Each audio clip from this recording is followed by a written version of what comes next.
صبح کے قافلے کی گھنٹی بج چکی ہے، موت کی تلواریں تمہارے اور میرے سروں پہ لٹک رہی ہے، پتہ نہیں موت کا فرشتہ کب آ جائے، روح نکال لے، وقت ختم ہے۔ ایک لمحے کا بھی کوئی گارنٹی نہیں دے سکتا، ایک لمحے کے لیے بھی کوئی پل کی گارنٹی نہیں دے سکتا۔ جس کی پل کی خبر نہیں وہ کل کی باتیں کیوں کرتے ہیں، جس کی کل کی خبر نہیں اللہ اکبر وہ برسوں کے منصوبے کی باتیں کیسے کرتے ہیں۔ منزل سلیکٹ کرنا ہے یا جنت میں جانا ہے جہنم میں۔ اب جنت کا تعارف تو ہلکا سا سن لیا، ذرا جہنم کا تعارف بھی سن لو۔ میرے اور تمہارے سچے نبی صادق و مصدوق غیب کا نبی فرماتے ہیں جہنم وہ ہے جہاں آگ ہی آگ ہے، اور جہنم کا حال یہ ہے اللہ اکبر 3000 سال تک کی اللہ نے جہنم کی آگ کو کھٹکایا ہے۔ یہ کوئی سی مولوی کا قول نہیں ہے میرے عزیز کہ آپ مذاق اڑا لیں، کسی سیاسی لیڈر کی بات نہیں ہے میرے عزیز کہ آپ اس کو جو ہے وہ ریجیکٹ کر دیں، کسی خطیب کی خطابت کی جولانیاں نہیں ہے، یہ اس صادق و مصدوق کا فرمان ہے، اس سچے نبی کا فرمان ہے جس کی سچائی کی گواہی اس کے دشمن بھی دیتے نظر آتے ہیں۔ یہ اس سچے نبی کا قول ہے جس نے اپنی مرضی سے کبھی بات ہی نہیں کی، جب بھی بولتے ہیں تو وحی الہی پر کلام کرتے ہیں، زبان ان کی ہوتی ہے، کلام خداوند قدوس کا ہوتا ہے۔ اللہ اکبر میرے اور تمہارے سچے نبی غیب کا نبی صلی اللہ علیہ وسلم فرماتے ہیں جہنم کے اندر سب سے ہلکا سب سے کم عذاب جس جہنمی کو دیا جائے گا۔ آپ نے سب سے چھوٹے جنتی کی جنت سن لی ہے، اب ذرا سب سے چھوٹے جہنمی کی جہنم بھی سن لیں۔ میرے اور تمہارے آقا فرماتے ہیں جہنم کے اندر سب سے کم سب سے ہلکا عذاب جس جہنمی کو دیا جائے گا وہ یہ کہ اس کے پیروں میں آگ کی جوتیاں پہنائی جائے گی، اور وہ آگ کی جوتیاں دنیا کی آگ کی نہیں ہوگی بلکہ وہ آگ کی جوتیاں جہنم کی آگ کی بنی ہوگی۔ اور جہنم کی آگ کیا ہے؟ اس دنیا کی آگ سے 70 درجہ زیادہ، اس دنیا کی آگ سے 70 درجہ زیادہ جہنم کی آگ میں حرارت ہے۔ دنیا کی آگ جلتی ہے تو روشنی ہوتی ہے، جہنم کی آگ میں روشنی نہیں ہے، اس میں اندھیرا ہی اندھیرا ہے، اس میں تاریکی ہی تاریکی ہے، اس میں بدبو ہی بدبو ہے۔ دنیا کی آگ سے 70 درجہ زیادہ جہنم کی آگ ہے، اور ایک روایت کے مطابق ان 70 درجہ زیادہ جہنم کی آگ ہے، اور جہنم کی آگ کی بنی ہوئی جوتیاں سب سے ہلکے عذاب کی شکل میں پیروں میں پہنائی جائے گی۔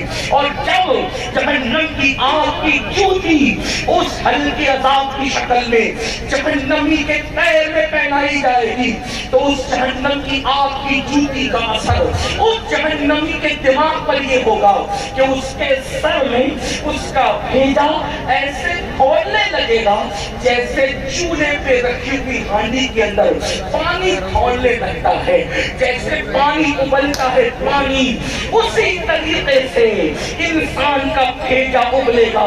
خدا جس کو جہنم میں سب سے کم سب سے ہلکا عذاب دے گا اس کا بھیجا کھول کھول کر اس کے پیروں پہ گرے گا۔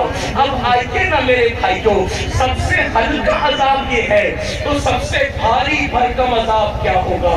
اب آئیے اللہ اکبر تھوڑا جہنم کا مشاہدہ کر لیں، تصورات کی دنیا میں بیٹھے بیٹھے تھوڑا سا جہنم کا مشاہدہ کر لیں۔ اللہ اکبر، اے میرے آقا علیہ السلام کے دیوانوں، اگر آپ نے مجھے اس لیے بلایا تھا کہ میں تمہیں مکھن لگاؤں گا اور کہوں گا کہ تمہیں جنت ملے گی، تم سنی ہو تو تم جنتی ہو، تم قادری ہو تو تم جنتی ہو، تم برکاتی ہو تو تم جنتی ہو، اگر اس لیے بلایا تھا تو معاف کیجیے گا، میں تمہارے ساتھ دھوکہ نہیں کر سکتا، اس لیے کہ میں تو بس اتنا جانتا ہوں۔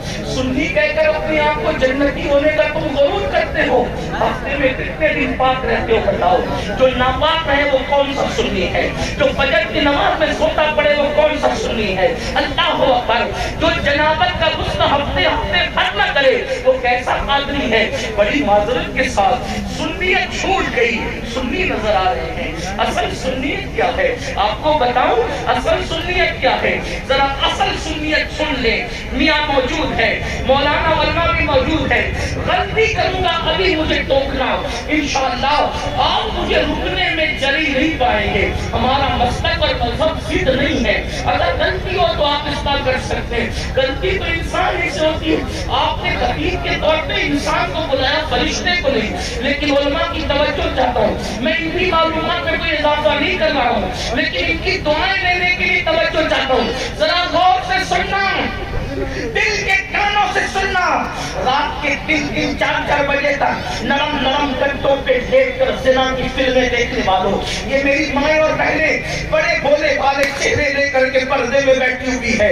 پاکستانی سیریلوں کے اندر افیار کا درس سیکھنے والی میری بہنیں، بے پردگی کے ساتھ گھومنے والی، دوپٹوں کو مصدر بنا کر کے فیشن کے نام پر اپنے حسن کی نمائش کرنے والیاں میری بہنیں، کانوں میں ایئر فون لگا کر کے گانے سنتے ہوئے روٹیاں کھانا پکانے والی میری بہنیں، میں پوچھنا چاہتا ہوں آپ سے، آپ کیا سمجھ رہے ہیں؟ اللہ اکبر! آج کل سنیت کیا ہے؟ سنو، دنیا کے اولین سب کے سنی صحابہ کرام تھے۔ آئیے اصل سنیت سنیے، اور آپ کے سنیت پر وہ بھی بڑی معذرت کے ساتھ کون سا راوے اقاری خان صاحب کے بلند پور والوں دھیان سے سنو،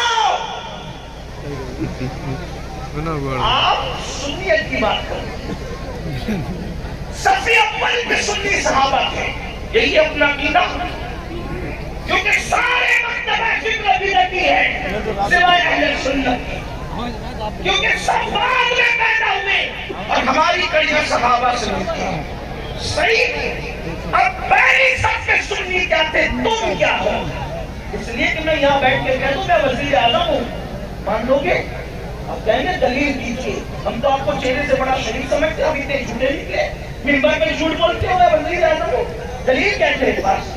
وزیر اعظم وہ ہوتا ہے جس کو لوگ چن کر دیتے ہیں، ملک کی اکثریت جس پر چاہے وہ ووٹ کا ٹھپا لگا کر کہتی ہے کہ یہ ہمارا وزیر ہے، یہی تو ہے نا، جس کو دنیا چنے، ملک کی اکثریت چنے وہ وزیر بنتا ہے، یہی تو ہے نا۔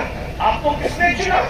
ہم نے تو تم جیسے بے علم بے عمل کو عزت کے ساتھ تقریر کے لیے بٹھا کر رکھ دیا، نسمیت کے ساتھ آیا، ان کا منہ دیکھ کر تجھے بٹھا دیا، اب تجھے سلطان کے بر لگے، تیرا دماغ خراب ہوا، کہتا ہے وزیر تو خطیب بھی نہیں، تو کوئی ادیب بھی نہیں، کچھ محقق بھی نہیں، لیکن تو اتنا بڑا دعویٰ کرنے بیٹھ گیا، تیرے پاس دلیل کیا ہے؟ کوئی دلیل دے، آپ مجھے بتائیں تو مجھے دلیل تو دینی پڑے گی قانون کے مطابق۔